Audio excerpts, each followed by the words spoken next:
একজন নারী ভিকটিমের বক্তব্য পড়লাম যে তিনি পর্দানশীল মহিলা ছিলেন, তার শাস্তি ছিল আয়নাঘরে আপনার তার বোরখা খুলে তাকে জানলার দিকে মুখ খড়ায়া পিছনে হাত বেঁধে বসায় রাখতো সারাদিন। তো ওইখানে ওই এলাকাতে যত ওই র্যাবের অথবা ওইখানকার যত কর্মকর্তা কর্মচারীরা, ওই এলাকার যত আয়নাঘরের চাকর বাকররা ছিল, এই চাকর বাকররা সারাদিন ওই জানলা দিয়ে মেয়েটাকে দেখতে আসতো। এখন একটা বোরখা পরা অথবা পর্দানশীল মেয়ের জন্য এর থেকে ট্রমাটাইজড শাস্তি তার জীবনে আর কি হইতে পারে?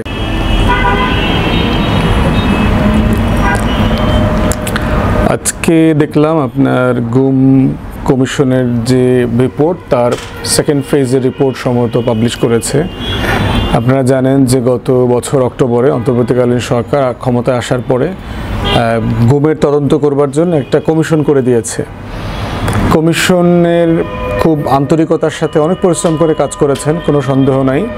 কিন্তু শুরু থেকেই আমরা যে দাবিটা করেছিলাম যে কমিশনটা আসলে গণতদন্ত কমিশন ফর্মে করা দরকার, পাবলিক হিয়ারিং হবে, গণশুনানি হবে, যেটা পরবর্তীতে আপনার অথবা লাইভ বিটিভি সম্প্রচার করবে। এবং এটার মডেল নিয়েও আমি বহুবার কথা বলেছি যে আমেরিকার সেনেট হিয়ারিংয়ের মতো, কংগ্রেশনাল হিয়ারিংয়ের মতো এই তদন্ত কমিশনটা ফাংশন করা দরকার। কারণ এটা বাংলাদেশের ইতিহাসের এত জঘন্যতম একটা অন্ধকার অধ্যায়, যেটাকে আসলে মানুষের জানানো দরকার, মানুষকে যে আসলে কি হয়েছে। হাসিনা যে লেভেলের অন্যায় করেছে গত 16 বছরে, আওয়ামী লীগ যা করেছে, কি করেছে। তো এখানে আমরা যতটুকু বললাম যে কয়েক হাজার মানুষ ইতিমধ্যে তাদের যে তদন্ত অথবা তাদের জীবনের যে বর্ণনা, ঘটনার স্টেটমেন্ট সেখানে কমিশনে জমা দিয়েছে এবং এটার পূর্ণাঙ্গ একটা তালিকা করে এর অ্যাগেনস্টে কোথায় কোথায় অপরাধ সংঘটিত হয়েছে সেটার একটা প্রতিবেদনও দেওয়া হয়েছে। এবং যেখানে যেখানে আন্তর্জাতিক অপরাধ ট্রাইব্যুনাল যেটা আছে আইসিটি, সেটার সাথে মিলে কাজ করা দরকার, সেটাও তারা করছে। সমস্যা যেটা হয়েছে যে এই কমিশনটা মানুষের গল্পগুলোকে যেভাবে পাবলিক প্লেসে আনা দরকার ছিল, এইটা তারা কোনোভাবে আনতে পারে নাই। তারা খুব নীরবে প্রচুর ভালো কাজ করে, কিন্তু ভালো ব্রিফিং নাই। তারা প্রত্যেক দিন যে মানুষের গল্পগুলো আসতেছে, এই গল্পগুলোর যে ভয়াবহতা এবং এগুলোর সাথে কারা কারা আসলে জড়িত ছিল, সেটা আসলে মানুষের কাছে খুব পরিষ্কার হচ্ছে না। কিন্তু পৃথিবীতে আমরা দেখেছি, দক্ষিণ আমেরিকা থেকে শুরু করে পৃথিবীর বহু দেশে এই গণহত্যার যে কমিশনগুলো হয়েছে, সেগুলো আসলে সবসময় ওপেন ছিল। মানুষ সেখানে দেখতে পেরেছে কি হয়েছে, বর্ণনাকারীদের গল্পগুলো শুনেছে, গণমাধ্যম সেগুলো লাইভ ব্রডকাস্ট করেছে। সেই জায়গাটাতে এখানে ঘাটতি আছে। এবং আজকে পত্রিকাতে যেগুলো দেখলাম, আপনার যে নির্যাতন র্যাবের সেলগুলোতে আয়নাঘরে যে নির্যাতন হয়েছে, তার কিছু বর্ণনা সেখানে আসছে। যেমন ধরেন আপনার ওয়াটার বোর্ডিংয়ের কথা আসছে। এবং এই 4-5 রকমের বর্ণনার কথা শুনে আমার সেই গুয়ান্তানামো বে, যে কিউবার একটা অংশ যেটা আমেরিকার কাছে লিজ নেওয়া, সেই জায়গাতে যে আপনার 9/11-এর পরে যে আপনার হাজার হাজার মুসলমানদেরকে সারা দুনিয়া থেকে গ্রেফতার করে নিয়ে ওখানে রেখেছে এবং তাদের উপর যে নির্যাতনগুলো করেছে, যে এক্সট্রাঅর্ডিনারি রেন্ডিশনের কথা এসছে, সিআইএর রিপোর্ট পরবর্তীতে এসছে, সেগুলোর কথা মনে পড়েছে যে আসলে কি পরিমাণ তাদেরকে আপনার নির্যাতন করা হয়েছে। তো তার ভিতরে দেখলাম যে ওয়াটার বোর্ডিংয়ের কথা আসছে। ওয়াটার বোর্ডিং হচ্ছে যে আপনার শোয়ে গামছা দিয়ে মুখটা বেঁধে দেয়, বেঁধে দিয়ে তার উপরে কন্টিনিউ পানি ঢালতে থাকে। তো পানি ঢালতে ঢালতে যেটা হয় যে আপনার দম নিতে কষ্ট হয়, কথা বলতে পারে না, আর এর ভিতরে প্রশ্ন করতে থাকে কন্টিনিউ যে তুই এটা করছিস কিনা, তুই এটা করছিস কিনা, অমুকরে মারছিস কিনা, আওয়ামী লীগের বিরুদ্ধে এটা বলছিস কিনা, এই ধরনের কন্টিনিউ প্রশ্ন করতে থাকে। তো এখন বেচারা কি আসলে দম নেবে না প্রশ্নের উত্তর দেবে? একজন নারী ভিকটিমের বক্তব্য পড়লাম যে তিনি পর্দানশীল মহিলা ছিলেন, তার শাস্তি ছিল আয়নাঘরে আপনার তার বোরখা খুলে তাকে জানলার দিকে মুখ খড়ায়া পিছনে হাত বেঁধে বসায় রাখতো সারাদিন।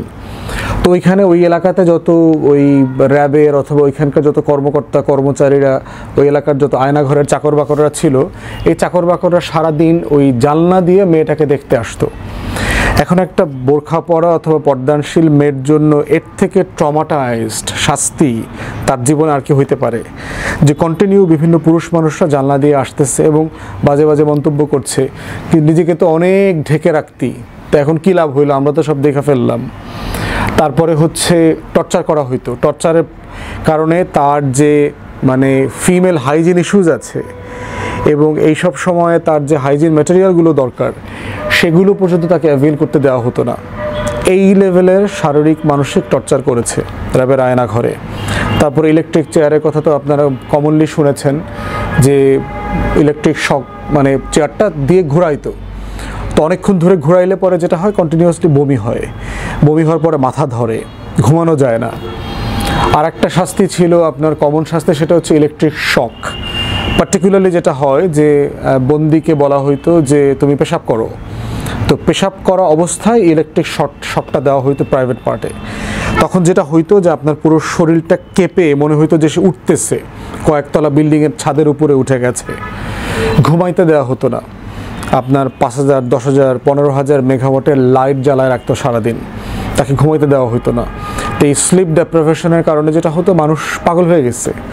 বহু ছেলে মেয়ে আছে যারা আসলে চোখের সমস্যা হয়েছে, যেমন ব্যারিস্টার আরমান, যাকে কয়েক মাস আগে আপনার যার বর্ণনা শুনছিলাম, তো ব্যারিস্টার আরমান বলছিল যে তার 2টা চোখ বেঁধে রাখার কারণে এবং অনেক লাইটে ঘুমাইতে না পারার কারণে বহু বছর 7-8 বছর ধরে চোখ দুটোর পাওয়ার হয়ে গেছে এবং চোখের সার্জারি করতে হয়েছে। তাহলে এই লেভেলের নির্যাতন, এবং এই কমিশনে বলেছে যে এই কমিশনে গুম খুনের সাথে হাসিনা সরাসরি জড়িত। তারেক আহমদ সিদ্দিকী নামে যে ডিসগ্রেসড সামরিক বাহিনীর কর্মকর্তা ছিল, শেখ হাসিনার আত্মীয় ক্রিমিনাল, সে এটার সাথে ইনভলভ। ইভেন ভারতের ইনভলভমেন্টের কথাও এখানে আসছে, যে গুম করা, ওই পারে ফেলে দেয়া, নির্যাতন করার সাথে ভারতও স্টাবলিশমেন্ট আকারে এখানে ইনভলভ ছিল। এই তথ্য প্রমাণের কথা গুম কমিশন বলেছে। তো এখন প্রশ্ন হচ্ছে যে যারা জুলাই আগস্টের 1 বছর পূর্তি না হতেই আওয়ামী লীগকে রাজনীতিতে ফিরে পেতে চায়, নির্বাচনে অংশগ্রহণ করাতে চায়, পুনর্বাসন চায়, বাংলাদেশের কিছু অংশ চায়, বাংলাদেশের সামরিক বেসামরিক আমলারা চায়, সুশীল সমাজ চায়, ভারত চায়, দিল্লির পুরো এই যে গোলাম চক্র আছে তারা সবাই চায়। তারা আসলে কি চায়? তারা কি শুধু দিল্লি এবং আওয়ামী লীগের আধিপত্যবাদ ফেরত চায়, না তারা আসলে গুম খুনের সেই স্বর্গরাজ্যটা ফেরত চায়? এবং সবচেয়ে সারপ্রাইজিং যেটা, এগুলোর সাথে ইনভলভ যে সকল কমান্ডিং অফিসাররা ছিল, আপনার গোয়েন্দা সংস্থার প্রধান ছিল, যাদের বিরুদ্ধে গ্রেফতারি পরোয়ানা জারি করা হয়েছে, তাদেরকে পর্যন্ত বিচারের মুখোমুখি করতে দেয়া হচ্ছে না। তাদেরকে এই মানবতা বিরোধী অপরাধের যে ট্রাইব্যুনাল আছে তার কাছে সোপর্দ করা হচ্ছে না। তাহলে দেখেন পুরো এস্টাবলিশমেন্ট, দেশে 1400 শহীদের রক্তের উপরে একটা গণ অভ্যুত্থান হয়েছে, 26,000 লোক প্রতিবন্ধী হয়ে গেছে, 600-র উপরে লোক অন্ধ হয়ে গেছে। সেই রকম একটা বাস্তবতায় সংস্কার বিচারের দাবি যখন সব জায়গা থেকে তোলা হচ্ছে, এটাকে ব্যর্থ করবার জন্য প্রতিনিয়ত চেষ্টা করে যাচ্ছে একটা শ্রেণী। এবং তারা কারা, এইটাও খুব পরিষ্কার হয়ে গেছে গুম কমিশনের রিপোর্টে। এখন এই বাস্তবতায় আমরা নতুন বাংলাদেশটা করব কিভাবে? সেই জন্য হচ্ছে যেটা গুরুত্বপূর্ণ আমাদের মনে রাখা, সেটা হচ্ছে যে বাংলাদেশ 2 করবার ক্ষেত্রে আমাদের শত্রু কারা, এটা নতুন করে আবার ভাবা। মির্জাফর, লেন্দুবদর্জি কারা, যারা নতুন করে এই গণ অভ্যুত্থানটাকে ব্যর্থ করে আগের দিল্লির আধিপত্যবাদ এবং আওয়ামী লীগের বাংলাদেশে ফেরত নিতে চায়, এবং তারা এখনও চাকরিতে বহাল তবিয়তে আছে। আমাদের আমলাতন্ত্র বলেন, আমাদের আর্মড ফোর্সেসের সিনিয়র লিডারশিপে বলেন, তারা সব জায়গাতে আছে। এবং এই অন্তর্বর্তীকালীন সরকারের ব্যর্থতা যখন আমরা আলোচনা করব বিদায়ের পরে, তার ভিতরে সবচেয়ে বড় ব্যর্থতা যেটা আলোচনা করতে হবে সেটা হচ্ছে তাদের অযোগ্যতা, তাদের অদক্ষতা, যে তারা প্রশাসনের উপরে কোনো নিয়ন্ত্রণ নিতে পারে নাই। অধিকাংশ উপদেষ্টার কোনো পারফরমেন্স নাই, সাকসেসফুলি কোনো বিষয় তারা ডিল করতে পারছে না। এবং একের পর এক এই যে ছোটোখাটো মাঝারি আন্দোলন হচ্ছে, যে আন্দোলনগুলোর ভিতরে অনেক ন্যায্যতা আছে, সেই রকম ন্যায্য আন্দোলনগুলো তারা ডিল করতে পারছে না। এই অযোগ্যতাগুলো অন্তর্বর্তীকালীন সরকারের যে কর্মক্ষমতা, এই দক্ষতাকে ব্যর্থ করে দিচ্ছে। এবং এই বাংলাদেশ 2-এর প্রজেক্ট, অন্তর্বর্তীকালীন সরকার প্রজেক্টের যদি ব্যর্থতা থেকে থাকে, তাহলে এই ব্যর্থতাকে কোনোভাবে অস্বীকার করবার সুযোগ আমাদের আসবে না। তাই গুমের যে প্রতিবেদন আসছে, আমরা চাই এখনও সময় আসছে, এগুলোকে পাবলিক করেন, এগুলোকে গণশুনানিতে নিয়ে যান, বিটিভির মাধ্যমে লাইভ করেন, দেশের মানুষ জানুক, দেখুক যে প্রত্যেকটা মানুষের উপরে কি পরিমাণ নির্যাতন হয়েছে। এগুলো নিয়ে নাটক সিনেমা বানানো দরকার, ডকুমেন্টারি করা দরকার, বাংলাতে ইংরেজিতে, সারা পৃথিবীকে বোঝানোর জন্য যে আওয়ামী লীগকে কেন এই দেশের মানুষ নিষিদ্ধ দেখতে চায়। এটা ইকোনমিস্টে পাঠানো দরকার, যে এই টাকা দিয়ে লবিস্ট অ্যাপয়েন্ট করে কলাম লেখার পিছনের লোকগুলোকে আইডেন্টিফাই করবার জন্য যে আসলে বাংলাদেশে কি হয়েছে গত 16টা বছর।